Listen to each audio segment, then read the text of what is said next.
मैना धन्या कला का जो चरण लगा वो श्रेष्ठता नहीं दिया। जो अधोगति में चले जाते हैं, अचानक जिनके प्राण छूट जाते हैं, उनके लिए ये कथा कर रही है। पितरों की 3 बेटियां, तीनों से गलती हो गई। आप शिव मंदिर में जाएं, कोई गलती ना हो, जल चढ़ाएं, मना नहीं, छींटा ना लगे, धीरे धीरे चढ़ाइए।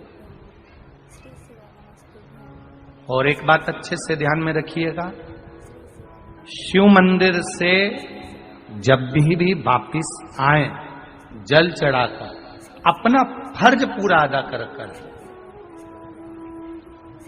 फर्ज से मतलब जब शिव मंदिर से वापिस आए, जो पत्ती, बेलपत्री, फूल शिवजी पे चढ़े थे वो नीचे शिवलिंग पे से नीचे गिर गए हो। एक शिवलिंग रखा है, लाना मिट्टी वाला, लाइए जरा उठा के। अब छत्तीसगढ़ में कथा चल रही, थोड़ा ध्यान से सुन लोगे एकांतेश्वर शिवलिंग का पूरा वृत्तांत। तो आप लोग जो पशुपति व्रत कर रहे हो या कोई भी उपास करते हो, कई लोग कहते हैं हमने करा नहीं हुआ। क्यों नहीं हुआ? उसमें हमारी गलतियों को हमें छाया। ये देखिए,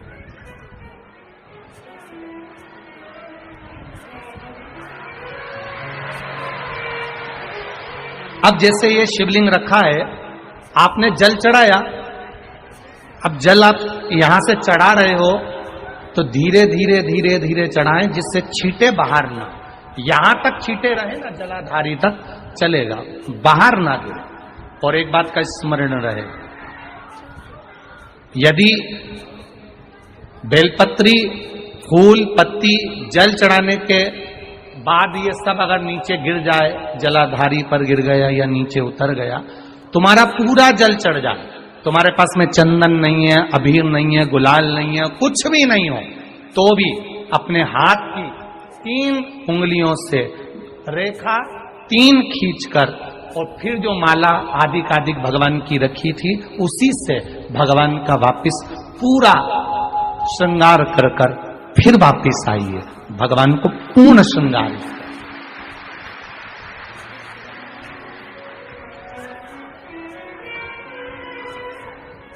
भगवान का पूर्ण श्रृंगार कर आइए। कई लोग जल चढ़ाने के बाद में भगवान का जो फूल पत्ती नीचे रखी रहती है, आप, हम ये नहीं कह रहे कि आप अपने घर से लेकर जाओ, आपके पास में कुछ नहीं, 1 लोटा जल चढ़ाओ। जल चढ़ाया, जो फूल पत्ती नीचे रखी हुई है उसी को उठाकर, उसको रखकर, उसी फूल से भगवान का खूब सुंदर श्रृंगार भगवान का कर फिर आइए। क्यों? शिव का जब हम श्रृंगार कर आते हैं, माता पार्वती जी ने देव अधिदेव महादेव का श्रृंगार किया है, आप लोगों के स्मरण में होगा। राम जी ने माता जानकी का श्रृंगार किया है। रामचरित सुनिए कथा, रामायण सुनिए, आप लोगों ने रामायण सुनी होगी, तो उसमें माता बैठी है शिला के ऊपर और भगवान राम उनका श्रृंगार कर रहे हैं। एक कौवा आता है, वो चोंच मार कर जाता है, ये सारा वृत्तांत आप लोगों ने श्रवण किया है। तो राम जी माता सीता का श्रृंगार करते हैं, भगवान कृष्ण राधा जी का श्रृंगार करते हैं। केवल एक देव अधिदेव महादेव की कथा ऐसी है जिसमें पार्वती जी शिव जी का श्रृंगार करती है। शिव का श्रृंगार किस लिए? क्यों? कहा जल चढ़ाने के बाद वहीं पर पड़ी हुई पत्ती से, फूल से, जो चढ़े हुए फूल हैं, चढ़ी हुई पत्ती है, चढ़ा हुआ निर्माल्य है, जो भी शिव जी का है, उसी को धोकर वापिस भगवान का श्रृंगार कर आना चाहिए। किस लिए? कि हे भोलेनाथ, जब मैं इस संसार सागर से जाऊं, अखंड सुहाग लेकर पूरी श्रृंगार कर इस धाम से जाऊं, ऐसी कृपा। जो पढ़ाओ, जो पढ़ाओ, चंदन नहीं है, हाथ से चंदन का स्मरण होना चाहिए। नहीं है हमारे पास लगाने को रोली, मोली, चंदन, जो भी आपके पास में, अबीर, गुलाल नहीं, अपने मन का गुलाल लगाइए, अपने मन का हृदय से दिल से रिझाने का प्रयास। ले जा बाबू, ले जा, दिल से चढ़ाइए।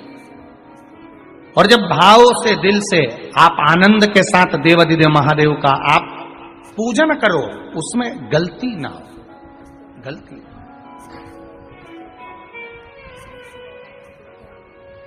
देखिए, पितरों की 3 बेटियों को श्राप लग गया। श्राप क्या लगा? तुम्हें पृथ्वी पर जाना पड़ेगा, मृत्यु लोक में जाना पड़ेगा, और तुम्हें मृत्यु लोक में जन्म लेना पड़ेगा। मृत्यु लोक में जाना पड़ेगा और तुम्हें जन्म लेना पड़ेगा। अब दुख आ गया। पितरों की बेटियां, इन्होंने पूछा हमारा भी कल्याण हो और पितृलोक में जितने पितर आए उनका भी कल्याण हो।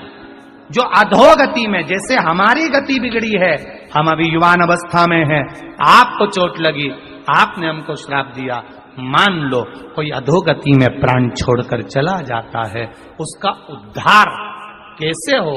सनकादि ऋषि से पूछ रही, आप कृपा करो, आप दया। व्रत का जो नियम है वो एक ही नियम है जो शिव महापुराण के अंतर्गत है।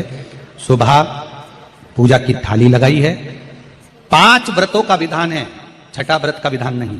कितने व्रत? 5। सुबह पूजन की थाली लगाई है। पूजा की थाली, अभिषेक का सामान सब लेकर आप मंदिर में जाइए। शिव मंदिर में जाकर बाबा का जल अभिषेक पूजन करिए, जिस हिसाब से आप करते आए हो। पूजन की थाली में सामान उतना रखना जो शाम को भी आपके साथ चला जाए, अलग से नहीं रखना पड़े। अलग से केवल शाम को दिए रखो, जल रख लो थोड़ा सा, और बाकी का जो मिष्ठान आप तैयार करोगे बस वो, बाकी का चंदन, नबीर, गुलाल, ये सब सुबह की थाली का रखिए। थोड़ा फल जो भी रखना। सुबह पूजन करो, बाबा का निवेदन करो, घर आ जाओ, थाली को ढक कर रख दीजिए। शाम को जब जाओ कोई प्रसाद उतना ही बनाओ जितना भगवान के लिए बना रही हो। ये नहीं कि खीर ज्यादा बना ली तो आधी हम यहां ले जाएं और आधी घर के लिए छोड़ दें, नहीं, उतना ही बनाओ जितना भगवान के लिए जाएगा, जिसमें से 3 हिस्से होंगे। एक पात्र में भरकर ले जाओ, दोने ले जाओ, कटोरी ले जाओ, प्लेट ले जाओ, जो तुम्हारी मर्जी पड़े, कागज ले जाओ, जो तुम्हारा मन पड़े वो ले जाओ। 6 दिए लेकर जाओ, बाबा के मंदिर में जाकर पूजन अर्चना करो। शाम को अभिषेक नहीं करना है, केवल चीटा देना है। थोड़ा सा जल जो बचा हुआ है उसमें से थोड़ा थोड़ा चीटा देकर, जल का थोड़ा सा चीटा देकर पूजन आदि कर कर, जैसी पूजन सुबह करी वैसे ही भाव से पूजन करो। 5 दिए थाली में से नीचे रख दो, 6वां दिया भी नीचे उतार दो थाली में से। 5 दिए लगाना जब प्रसाद के 3 हिस्से पूरे कर दो, प्रसाद के 3 हिस्से रख दो नीचे, फिर दिए लगा दो 5। एक दिया उठाकर जिसको जलाया नहीं है वापिस अपनी थाली में रख दो। 5 दिए प्रज्वलित कर कर बाबा को निवेदन कर दो, बाबा आज मेरा पहला पशुपति व्रत है, इसको स्वीकार करना। दिल से बाबा इस कार्य के लिए मैंने करा है, इसको स्वीकार कर लेना। बहुत सुना बाबा पशुपति व्रत में कर रही हूं, मैं भी पूर्व में ना जाने कितनी योनियां ली होंगी, कौन सा मैंने बेकार कर्म करा होगा जो आज मुझे दुख भोगना पड़ रहा। इस दुख को आप मिटा सकते हो क्योंकि आपका नाम पशुपति नाथ है। आप इसको मिटाइए, विनय करो, बाबा से विनती करो। एक दिया, एक प्रसाद का हिस्सा थाली में लेकर आ जाओ, बाबा को निवेदन कर कर, बाकी का वहां छोड़कर एक दिया, एक प्रसाद का हिस्सा लेकर आ जाइए। एक दिया, एक प्रसाद का हिस्सा लाए, घर के अंदर प्रवेश करते समय सीधे हाथ की ओर बैठकर, अपने घर की ओर मुख कर कर सीधे हाथ की ओर उस दिए को घर के बाहर प्रज्वलित कर दो। भगवान से विनती करो, भोलेनाथ आप मेरे घर में प्रवेश कर कर मेरा कार्य सिद्ध करें। बाबा को निवेदन कर कर अंदर जाइए। भोजन करने से पहले जो मीठा है, एक हिस्सा प्रसाद का है, उसको खा लीजिए। उस हिस्से में से किसी को नहीं देना, चाहे घर में बच्चे हों चाहे बड़े हों, उस प्रसाद का हिस्सा केवल तुमको खाना। पहले प्रसाद खाइए, उसके बाद में फिर भोजन करिए। एक समय फलाहार कर सकते हो, दूसरे समय भोजन कर सकते हो। इसमें जरूरी नहीं कि आपको मीठा ही खाना है। शाम का जो प्रसाद बनेगा वो मीठे का ही भोग लगेगा। सुबेरे आप आराम से नमकीन का भी फलाहार कर सकते हो, मीठे का भी फलाहार कर सकते हो। फलाहार के लिए कोई मना नहीं है, फलाहार आप कैसा भी कर सकते हो। पर भोजन जब करोगे, अन्न जब खाओगे, जब पहले भगवान का प्रसाद पा लो। 4 पशुपति व्रत पूर्ण हो, बीच में अगर कहीं रजस्वला धर्म आ गया, आपको पूजन नहीं करना है, घर में कोई सूतक सावड़ आ गया या कोई व्रत फंस गया, एकादशी आ गई या कोई व्रत आ गया, तीज आ गई, चतुर्थी आ गई, जिसका आप व्रत करते हुए आए हो, तो पशुपति व्रत उस दिन मत करो, फिर अगले सोमवार कर लेना। 3 हो गए, एक रह गया बीच का, उसको अगले में करो, वो चौथे में गिनती में आ जाए। 5वां छूट गया, कोई बात नहीं, 1 महीने बाद तो होगा, 8 दिन बाद तो होगा, 15 दिन बाद तो होगा, फिर उसको गिन लो, 5वां हो जाए। महाराज ऐसे 5वां व्रत जब आए, 5वें व्रत के दिन शाम को जब पूजन करने जाओ, एक श्रीफल, कुछ रुपए, 11 रुपए आदि जो भी है, नारियल पर रखकर बाबा को विनय कर कर, बाबा आज मेरा पशुपति व्रत पूर्ण हो रहा है, आपकी कृपा हो, मेरी झोली भरना बाबा, विनती करो। और वो श्रीफल रुपया रखकर 5 दिए लगाकर, 1 दिया वापिस लेकर, 1 हिस्सा प्रसाद का लाकर देहली पर अपने वही दिया लगाकर अंदर प्रवेश कर कर भोजन ग्रहण करो, बाबा को निवेदन कर लो। पशुपति व्रत का कोई उद्यापन नहीं है, पशुपति व्रत का एक ही उद्यापन है, जो श्रीफल और 11 रुपए आपने मंदिर में रखे हैं, वो उद्यापन के भाव से रखे हैं, भगवान को नमन कर कर रखे हैं। ये पशुपति व्रत।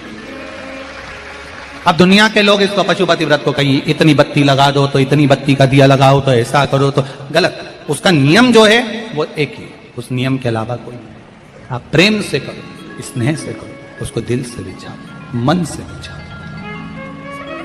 शंभो शरणे मांगू घड़ी रे घड़ी, दुख काटो दया करी निदर्शन।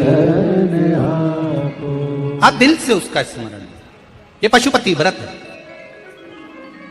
एक व्रत करने के बाद अगला जब व्रत करो तो थोड़ा रुक कर करना, एक साथ लगे लगाए व्रत ना करिएगा, थोड़ा रुक कर करिए, इंतजार करो 3 महीने का कि बाबा मेरी ऊपर कृपा जरूर करेगा।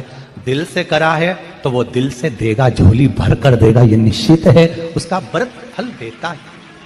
करना जरूरी नहीं है कि व्रत माताएं करेंगी, पुरुष कर सकता है, बच्चे कर सकते हैं, बूढ़े कर सकते हैं, बड़े कर सकते हैं, बेटा बेटी कर सकते हैं, नवयुवक बच्चे कर सकते हैं, पर दिल से करो उस पशुपति व्रत। कोई आपका दूसरा व्रत फंस गया है तो पशुपति व्रत को छोड़ दो, उस दिन आपका जो व्रत है, एकादशी हो, चतुर्थी हो, तीज हो, छठ हो, उसको कर लो। नवरात्रे फंस गए, नवरात्रे कर लो, उसके बाद कर लेना पशुपति।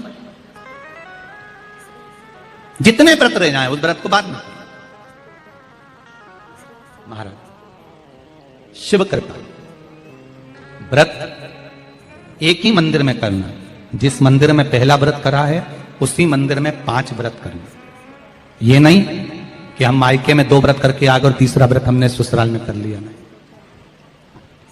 2 व्रत करके मायके से आ गई हो तो 3 व्रत भी मायके जाके ही करना। अगली बार ऐसे जाना कि सोमवार बीच में फंस जाए और तुम 1 व्रत करके आ जाओ। मायके में अगर व्रत कर रही हो तो अपनी पूजन का सामान अपने ही रुपए का होना चाहिए, मायके के पैसे का नहीं चाहिए। कुंवारी होती और तुम मायके के सामान से पूजन करती, अगर कुंवारी होती तो तुम्हारा वो पूजन लगता, पर विवाह होने के बाद, गोत्र बदलने के बाद आप अपना पूजन का धन अपना खर्च करें। हम तो यहां तक कहते हैं, मंदिर में भी अगर लोटा भरा हुआ रखा है, मंदिर में बाल्टी भरी रखी है, आप पहले अपना कुछ रुपया दान पेटी में डालकर फिर आप उस लोटे का प्रयोग करो। पीपल के पेड़ के नीचे पूजन करने गए, आंवले के पेड़ के नीचे पूजन करने गए, बड़ के पेड़ के नीचे पूजन करने गए, किसी की लगी लगाई थाली मिल गई, सामान मिल गया, उसके सामान में से आप मत चढ़ाइए, आपके पास जो सामग्री है आप उससे पूजन करें। अपने पड़ोसी से 1 रुपया भी मांगकर भगवान को मत दीजिए। जिस भगवान को देते हो उस भगवान को बुरा लगता है कि मेरे सामने खड़ी होकर हाथ पड़ोसी के आगे फैला रही है, तुम मुझसे मांग, मैं तुझे झोली भर कर दूं। प्राप्त हुआ। बहुत सुंदर प्रश्न है आपका गुरुजी। पशुपति व्रत में जो 6 दिए लगाए जाते हैं, उसमें बत्ती गोल लगाना चाहिए कि लंबी लगाना चाहिए? प्रश्न बहुत अच्छा है, एक बार जोरदार ताली बजाओ भगवती साहू के लिए, बहुत अच्छा प्रश्न है। हमने पहले भी कथा में कहा कि शंकर भगवान के मंदिर में पार्वती भी है, शिव भी है, दोनों विराजमान है। आप दोनों तरह की बत्ती शंकर के मंदिर में लगा सकते हैं। जहां देवी के मंदिर में अकेली देवी होती है तो वहां पर फिर लंबी बत्ती का क्रम आ जाता है। पितरों की पूजन हो रही होती है, लंबी बत्ती का क्रम आ जाता है। पर जहां पर देवाधिदेव महादेव भी हैं, पार्वती भी है, वहां आप गोल भी बत्ती समर्पित कर सकते हो और लंबी भी बत्ती लगा सकते हो, उसमें कहीं दोष नहीं आएगा। फिर आपने वर्णन करा पांचवा व्रत पूर्ण होने पर 108 पुष्प या चावल बेलपत्र चढ़ाते हैं। सबको एक साथ चढ़ा देना चाहिए कि एक एक करके चढ़ाना चाहिए? वैसे शास्त्र रीति के अनुसार पशुपति व्रत में जो 5वां सोमवार पूर्ण होगा और आप 108 अगर कोई वस्तु चढ़ा रहे हो तो एक एक कर श्री शिवाय नमस्तुभ्यम, श्री शिवाय नमस्तुभ्यम एक एक कर चढ़ाना चाहिए। एक साथ हाथ में लिया और एक साथ नहीं चढ़ाना, एक एक कर समझ। बहुत अच्छा प्रश्न है। एक प्रश्न जो आपने किया था उसका उत्तर इस कथा में चल रहा है, नंदी वाला जो प्रश्न आपने तीसरा करा है उसका उत्तर इस कथा में चल रहा है कि आप कहते हो कि मंदिर से जाते समय नंदी के कानों में कहकर चले जाओ। बैठिए बैठिए बैठिए बैठिए। बहुत सुंदर प्रश्न है आपके, बहुत भाव से और आनंद से आपने करा और जनमानस के कल्याण के प्रश्न है। ये केवल आपके लिए नहीं है, ये सबके लिए इतने जोरदार प्रश्न है। जो गलती भी करते होंगे तो उसको सुधार सकते। आपने कहा कि नंदी के कानों में कहना चाहिए। लोग हंसते हैं, कहते हैं बताओ वो नंदी के कानों में भगवान को कहना चाहिए। वैसे तो हम आपको एक बात बताते हैं कि दुनिया के लोग किसी दूसरे धर्म की कभी हंसी नहीं उड़ाते। दुनिया के लोगों को दूसरे का धर्म अच्छा लगता है। दुनिया के लोग सबसे ज्यादा हंसी उड़ाते हैं तो हमारे सनातन धर्म की ही उड़ाते हैं और उसे खुद उड़ाते हैं। दूसरा उड़ाने वाला नहीं होता। दूर के ढोल हमें समझ में आते हैं, उसका धर्म हमें समझ में आ गया, उनका क्या है ऐसा है, आओ कुछ नहीं, उनके धर्म में ऐसा है। कितना आनंद हमें दूसरे के धर्म में लग रहा है और हमारा सनातन धर्म हमको बुरा लगता है। हमारे सनातन धर्म हमें बुरा लगने लगा। अरे भाई, लोग कहते हैं कि नंदी के कान में कहते हो, ये कोई हमारे पुराणों में या शास्त्रों में लिखा है? भगवती बहन साहू, आपको धन्यवाद देना चाहूंगा और एक बात कहना चाहूंगा। जितनी भी शिव महापुराण के अंतर्गत चाहे उपाय जो बताए जाते हैं कि बेलपत्री ऐसे चढ़ाना, काली मिर्च ऐसे चढ़ाना, चावल ऐसे चढ़ाना, धतूरा का क्या महत्व है, शमी के पत्ते का क्या महत्व है, बेलपत्री के पत्ते का क्या महत्व है, ये जितनी भी बातें बताई जाती हैं ये सब पुराण के अंतर्गत से बताई जाती है। अब दुनिया के लोग इसको चाहे टोटका कह दें, चाहे दुनिया के लोग इसे टोना कह दें, पर पुराण से हटकर कुछ नहीं। और आप लोगों को अगर बोला है कि नंदी के कान में कहकर भगवान शंकर के मन में बात पहुंचे तो ये क्यों कहा, तो ये भी हमारी शिव महापुराण में लिखा है जलंधर के चरित्र में। कोई आपसे कहे कि नंदी के कान में बोलने से क्या होता है, ये जलंधर का चरित्र कह रहा है। मां पार्वती जी का हस्त कमल पकड़कर जलंधर लेकर जाने लगा। वृंदा का पति लेकर जा रहा। वृंदा तो भगवान की भक्ति में लीन रहती थी, उसको तो जलंधर को सबसे ज्यादा तकलीफ थी नारायण से, पर शिव के पास आ गया क्योंकि ईर्षा प्रवृत्ति। अभी कथा में कहा कोई कोई ऐसा होता है जिसको तुमसे बेर नहीं होता तो भी अंदर से ईर्षा जाग जाती है। कोई कोई ऐसा होगा जिसको अंदर से ईर्षा जागती है, अपने आप अंदर से ईर्षा जागती है, उसका कोई बेर नहीं, पर ईर्षा जाग गई, भीतर से ईर्षा जाग गई। ना आप उससे मिले हो, ना कभी वो आप उसके सामने बैठे हो। कई लोग किसी ना किसी की बुराई करते हैं तो हम लोग पूछ भी लेते हैं, क्यों साहब उनसे मिलकर आए हो क्या तुम? कभी नहीं मिल किया, कभी उनका सामना हुआ नहीं हुआ, तो फिर बुराई क्यों कर रहा? एक ने कर दी थी इसलिए हमारे ध्यान में था तो हमने भी कर दी। लो, वो कुआं में डूब के मरेगा तो तू भी मरेगा का? नहीं। नंदी सामने बैठा है, गणेश जी को मालूम पड़ गया, कार्तिकेय को मालूम पड़ गया, मां पार्वती जी का हस्त कमल जलंधर ने पकड़ लिया और लेकर चला। मालूम पड़ गया, तब नहीं रहा गया। गणेश जी को क्रोध आ गया और गणेश जी महाराज आए, शिव जी को जगाने लगे। पिताजी पिताजी पिताजी कर कर जगाया। उठो पिताजी, पिताजी उठिए, पिताजी जागिए, पिता को जगा रहे हैं। भगवान शंकर नहीं उठे, तप में लीन थे। क्या करें हम? जलंधर के पास में इतना बल है, इतना बल है, और पिता की आज्ञा नहीं होगी तो हम कैसे मार देंगे इसको? मारने को तो मार दें। मां ने आज्ञा करी थी कि जलंधर उसको तारकासुर को मार दो, तो कार्तिकेय ने तारकासुर को मार दिया। शिव जी की आज्ञा नहीं तो हम इसको कैसे मारें? क्या करें? सब कुछ गणेश जी ने देख लिया, शंकर जी के ऊपर बहुत बहुत बहुत बहुत प्रार्थना कर कर देख ली, पर शंकर जी नहीं जागे। तब आखिरी में विनायक ने, गणेश ने जितने लोग आस्था चैनल पर कथा सुन रहे हैं, जितने लोग फेसबुक यूट्यूब पर कथा सुन रहे हैं, इस बात को याद रखना कि नंदी के कान में कहने से क्या होता है वो ये इस कथा से सीख लेना। आखिरी में गणेश जी को लगा किसको कहूं, शंकर जी भी तप में है, नंदी भी तप में है, मैं किसको कहूं।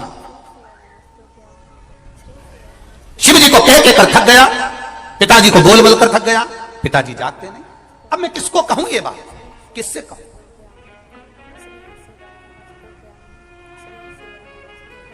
विनायक गए सीधे अब नंदी के पास में। नंदी भी तप में लीन थे, शंकर जी की ओर मुख था, शंकर जी की ओर मुख था। गए और जाकर तुरंत विनायक ने नंदी के कानों में जाकर कहा, नंदीश्वर मैया का हाथ पकड़कर जलंधर लेकर जा रहा है, पिताजी तप में लीन है, कृपा करिए ना। बस केवल नंदी के कान में कहा, गणेश जी दूर हट गए। नंदी के कान में कहा, शंकर जी के नेत्र खुल गए, शिव जी के नेत्र खुले। ध्यान देना जरा, इस शिव महापुराण की, आशुतोष शिव महापुराण की कथा, जो कथा यहां कही जा रही है, यह कथा पहले के चरित्रों में सुनने को नहीं मिली होगी। जरा ध्यान देना इस संवाद पर, जितने लोग आस्था चैनल पर, जितने फेसबुक यूट्यूब पर सुन रहे हैं। सनातन धर्म की हंसी उड़ाने वाले कह देते हैं नंदी के कान में कहने से क्या होता है, नंदी के सामने जाकर बोलने से क्या होता है, नंदी के पास बैठकर बोलने से क्या होता है, नंदी के पास बैठकर शंकर जी का मात्र दीदार करने से क्या होता है, दर्शन करने से क्या होता है। वो अच्छे से समझ लेना, जो लोग सनातन धर्म पर उंगलियां उठाते हैं वो अच्छे से समझ लें इस बात को।